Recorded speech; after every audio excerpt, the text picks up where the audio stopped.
Today, we are going to talk about the Oscars from this past weekend and then talk about Game Night and Red Sparrow. So stay tuned. Welcome to The Real Review.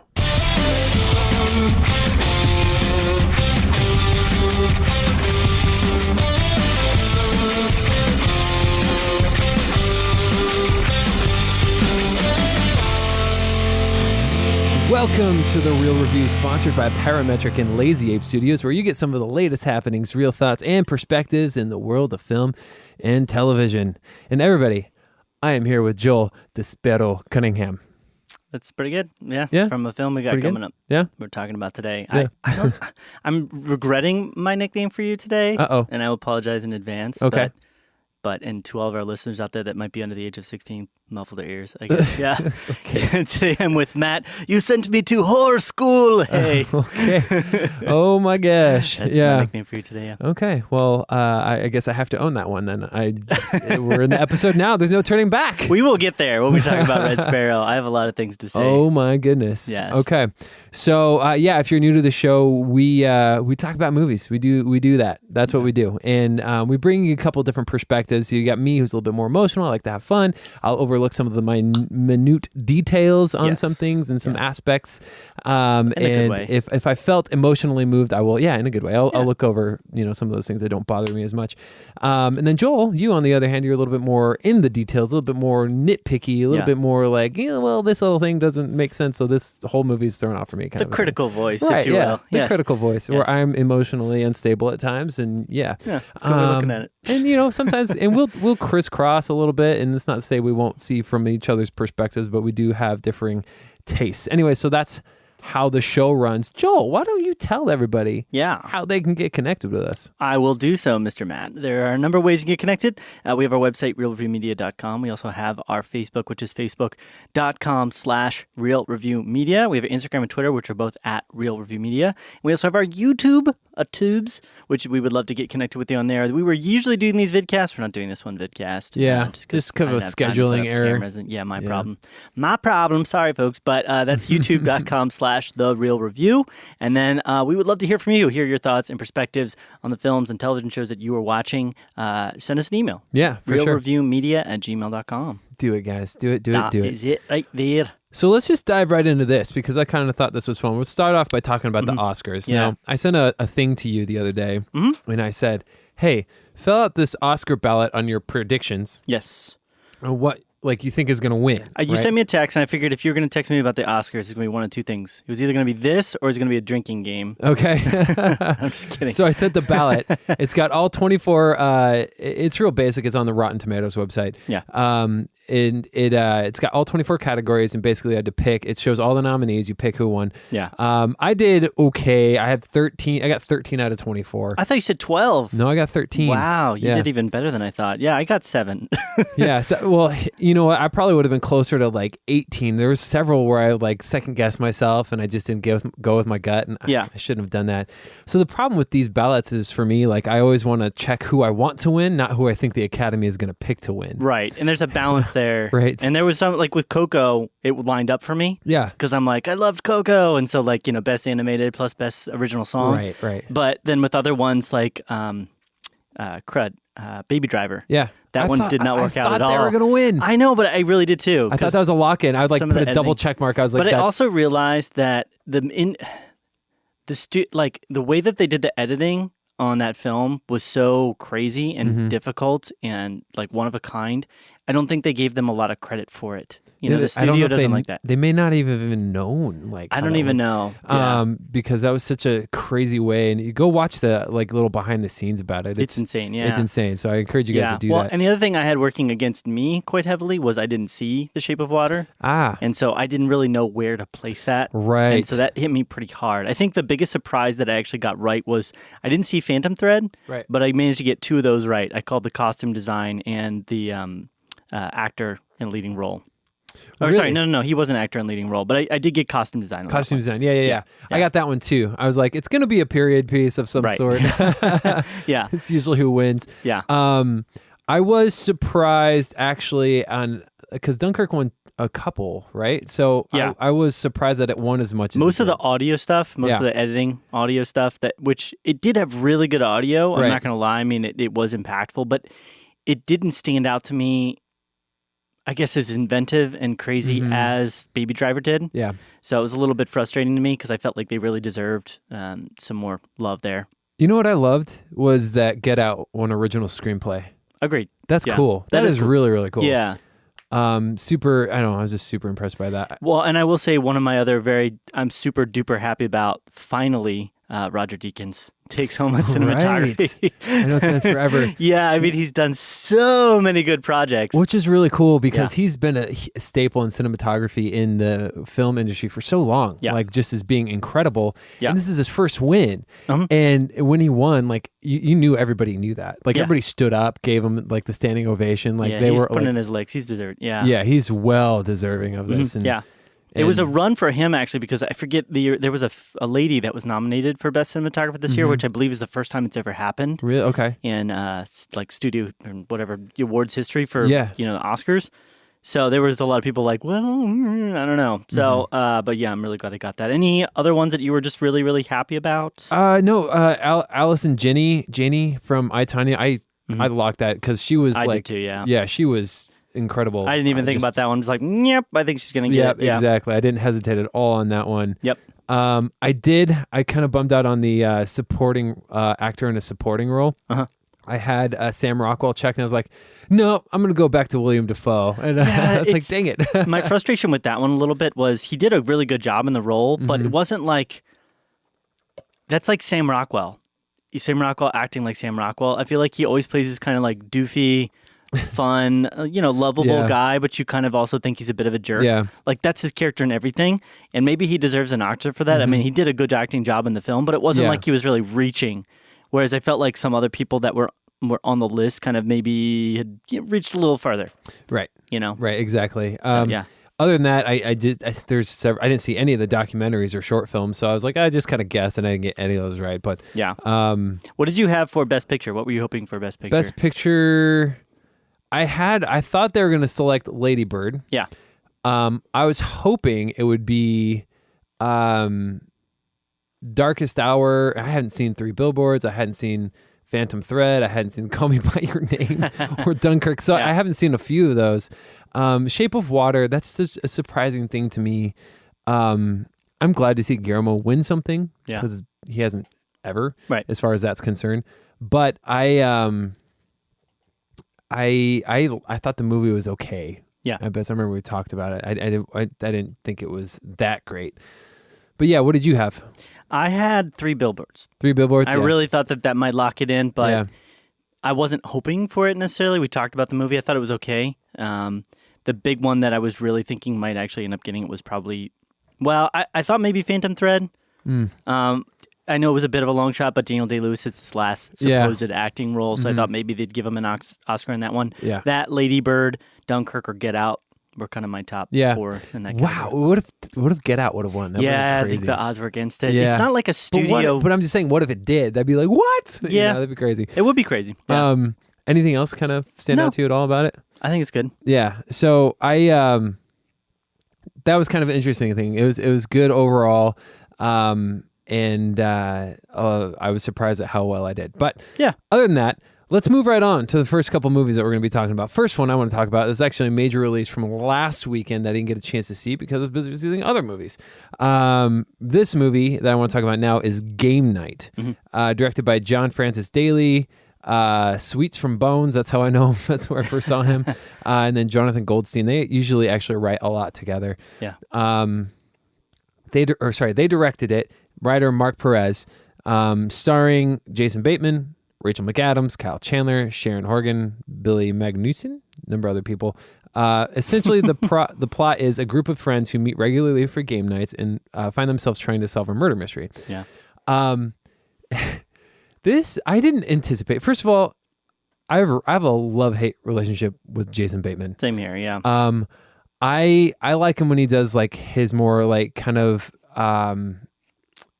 unassuming, kind of innocent, like Michael Bluth type role. Like that's kind of where I feel like he shines. Yeah.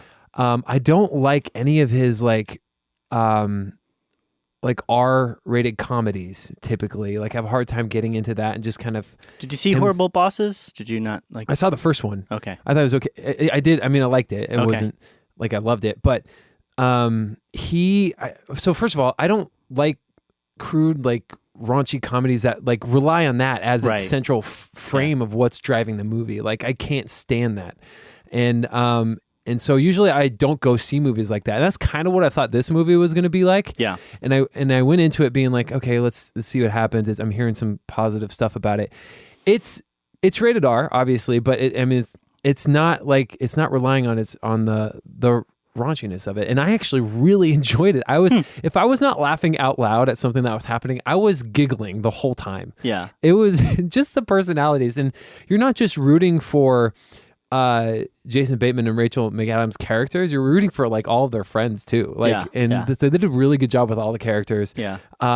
Which is kind of cool because the directors, John and Jonathan, they just signed on for The Flash to do the Flash movie, which after seeing this is really encouraging. I think it'll be really funny. But this as a movie as a whole, I found it to be pretty dang comical, and it's kind of got that like kind of like a comical version of The Game, the Michael Douglas movie from back when. Right, yeah. That takes me way back, yeah. Right. So like they think they're playing a game, they're not. They think this is happening, they think something else is happening. Yeah. And there's some twists in there like that. And there's actually a cameo from somebody I haven't seen in the movies for a really long time. Mm-hmm. I don't want to spoil it, but I was like, oh, that's kind of cool. I haven't seen this guy in a while. And other than that, my favorite person in this movie is Jesse Plemons. He plays a character named Gary. He's like the neighbor cop, and he's quickly coming up as like a really good, kind of guy, because you love to hate him, in most of the films that you see him.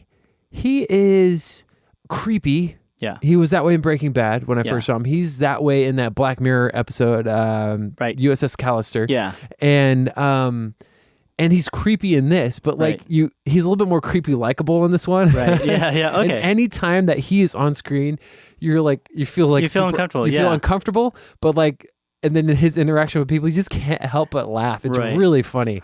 And like I say, he's coming up in my conscious as like a guy when I see on screen, I'm going to enjoy it, even though I might feel very uncomfortable. Oh my gosh. The guy he is so good at that, playing those weird roles. Mm-hmm. There must be something like weird about him, just kind of how he is as a.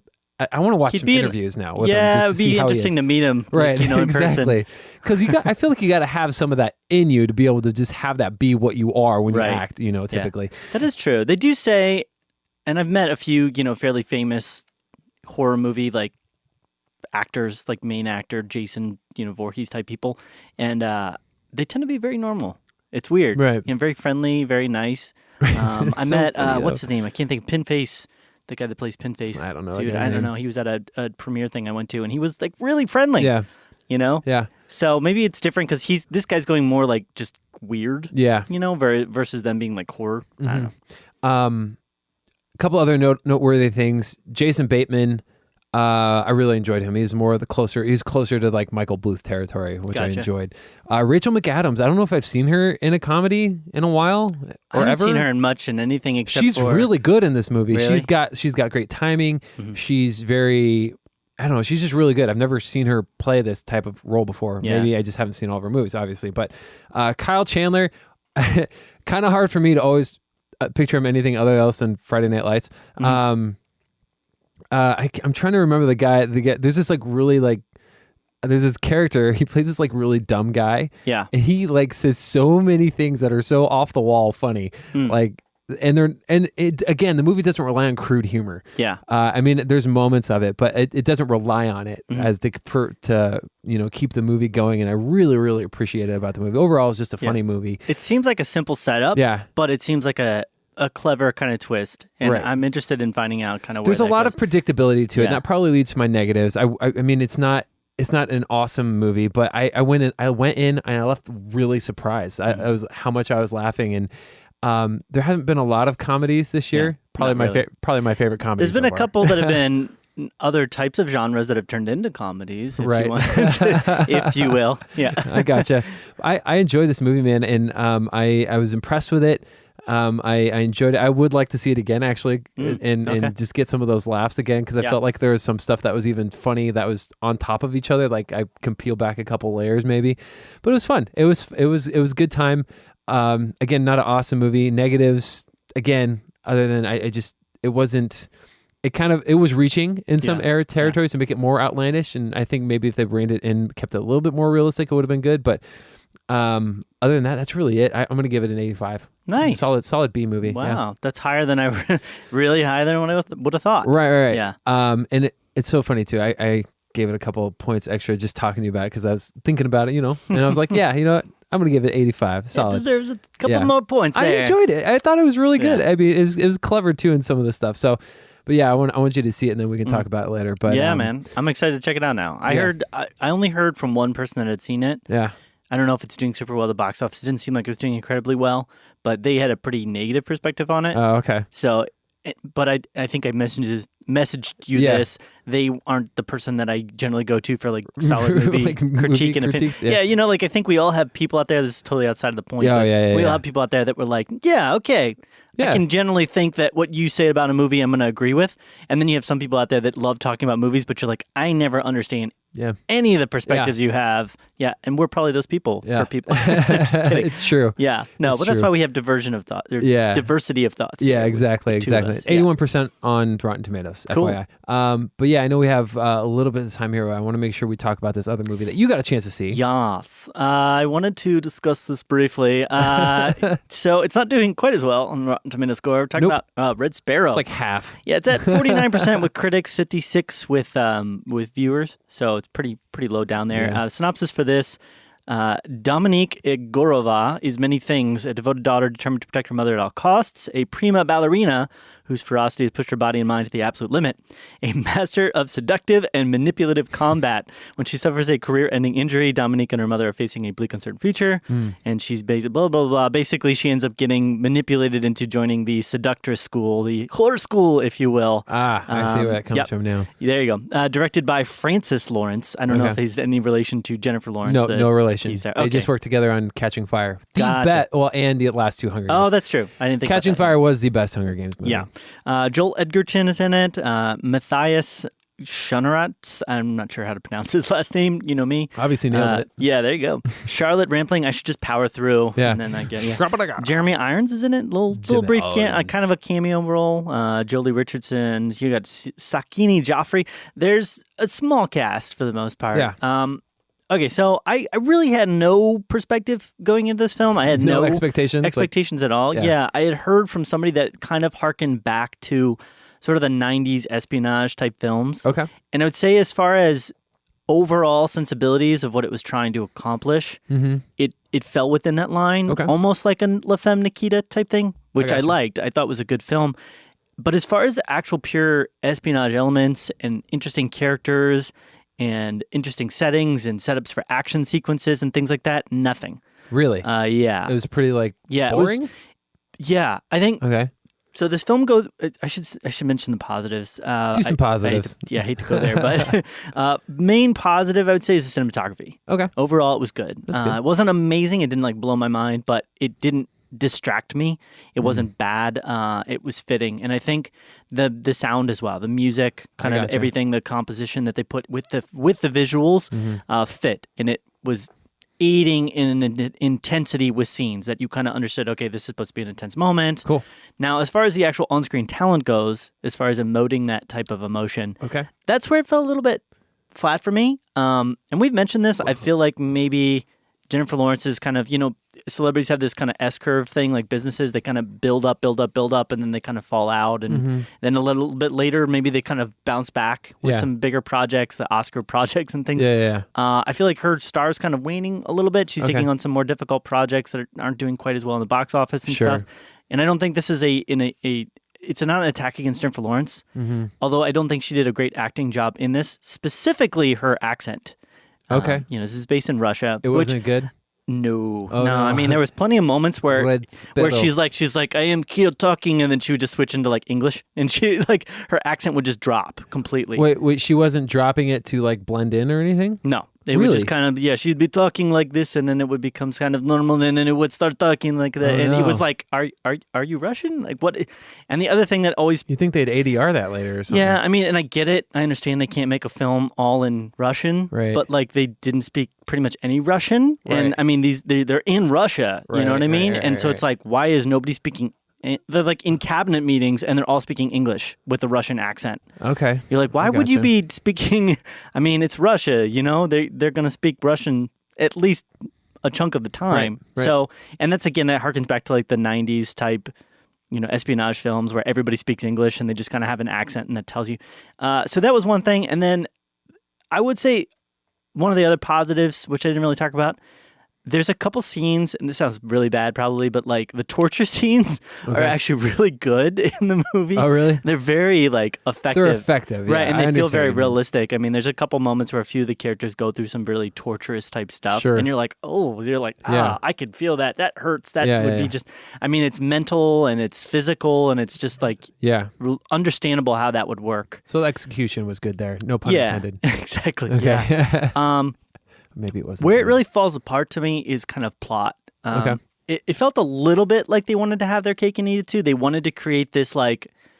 That's your thing, man. You always talk about cake here on the show. I love cake, you know. I just got to talk about it. Eating it too. Yeah, get that king in there. Bun cake, German chocolate, whatever it is. No. They were trying to make this kind of like R-rated, sexy kind of like espionage thriller with like, you know, nudity and sexpionage type stuff. But like they wanted to act like it was really inappropriate. Oh, okay. You know, so they're like, well, we have this in here, but it's like we're poking fun at how stupid and bad. Like the scene where she's like, "You sent me to whore school." Like, it's like she never. I'm gonna spoil this a little bit here for people, so if you don't want any spoilers, maybe jump away. I'm apologizing, but like, spoiler alert. Like, so she ends up in whore school, obviously, and I keep calling it that, but that's kind of what they refer to it as in the film. That's what they call it in the movie. Yeah, and so she doesn't do a very effective job while she's there. In fact, she pretty much the entire time, and they say this in the film, that she doesn't do anything they want. She pretty much just does whatever she wants in order to kind of not let them take her who she is, like her personage is. Like she wants to be in there and be like having her family protected and getting money and everything, but she doesn't want to like sell out, if you will. But she's always saying she's willing to sell out, but she never actually does. Right. Yet somehow they still feel like, even though that's the case, she is like the best in the class. Right. That like, even though she never followed any of the rules, she never did anything right, which in a system like we're in Russia, where it's this like school where it's like, you know, the state's rights, you know, are the strongest rights, that would be hated. Right. They somehow decide that she is the best. And then she goes out there and she fails a lot. Like, I'm not going to say how or where, but like she fails a lot. But somehow they end up acting like, they want to act like, and this is part of the cake and eat it too, they want to act like she's an amazing spy. Okay. And she's like super good and conniving and intelligent. And really the way that this all ends up, I'm not going to say how it ends, but it's really the only way this could have worked and the only way that things could have happened the way they did in the film is if she got extremely lucky. If people just happen to do the right thing at the right time and happen to make the right decision to go in a specific direction. I mean, plot of circumstances. It's all just like, I just happened to make this decision, which allows you to do this. And so it wasn't written well. No. Okay. Not I at got all. you. So, and it was kind of boring. It went through stages. You know, you said it was kind of boring. It was boring, but it started off being stupid. Okay. And then it got really boring. It kind of like right around the middle to end of like when she's in like the seductress school. Sure. It gets really kind of boring, and then it kind of floats into boring territory most of the rest of the time. And then there's a couple big moments of like, and I think that's what's keeping this from being like a real fail. Is the end? Well, no, not even the end, but like the violence and the action and kind of that suspense there. Those parts were well executed. Right. But Jennifer Lawrence, no. You know, I think they could have picked probably a person that would have been fit this much better. Okay. You know, she came across as like more angry than like a seductress. She kind of just came across as like curmudgeon-y. Curmudgeon-y. Yeah. So that's all I'm kind of going to say about it. Yeah. I mean, there isn't a lot more there. If you want to see kind of a film that harkens back somewhat to like 90s, and if you're really into like the sexy seductress kind of idea of like that. Sexpionage. Sexpionage. It's probably the best term for it. You keep saying that. Then maybe check it out, but I wouldn't recommend it. Yeah. Okay. What would you rate it? I give it a C minus. C minus. Yeah, 71. 71. All right, I got you. So it would have floated into D territory if the cinematography had been worse, if the acting had been a little bit worse, and if those violent scenes kind of hadn't been so effective for me. Okay. So, moral of the story, go see Game Night so we can talk about that next week. Yeah. That or I haven't heard anything about Death Wish. I know it's getting like horrible reviews. It's getting obliterated right now. But I do like Bruce Willis for most part. So when he's not doing the straight to red box movies. Yeah, that is true. Yeah. But yeah, I think that's going to wrap it up for our show. That's going to wrap up our show today. Yep. Just real quick recap. You can reach us facebook.com/Real Review Media. That's REEL as in film reel. What? And then Twitter and Instagram at Real Review Media. YouTube.com/The Real Review, where you can check out some of our videos that we got posted up there. We're always trying to update that. And then also our website, realreviewmedia.com. Email us, realreviewmedia@gmail.com. Email us, let us know what's up, connect with us, and that's it. Joel, anything else you want to add? No, man. I think I'm good. Cool. Well, it's been real. It's been real.